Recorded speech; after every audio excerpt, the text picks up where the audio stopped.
A light magnitude 2.9 earthquake hit 14.9 kilometers, 9 miles, away from Simav, Kuetahya, Turkey, in the early morning of Tuesday, June 24, 2025 at 3:53 a.m. local time.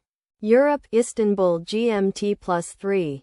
The quake had a very shallow depth of 12.1 kilometers, 8 miles, and was not felt, or at least not reported so. First to report, EMSC after 7 minutes. Data source from Volcano Discovery. Did you feel it?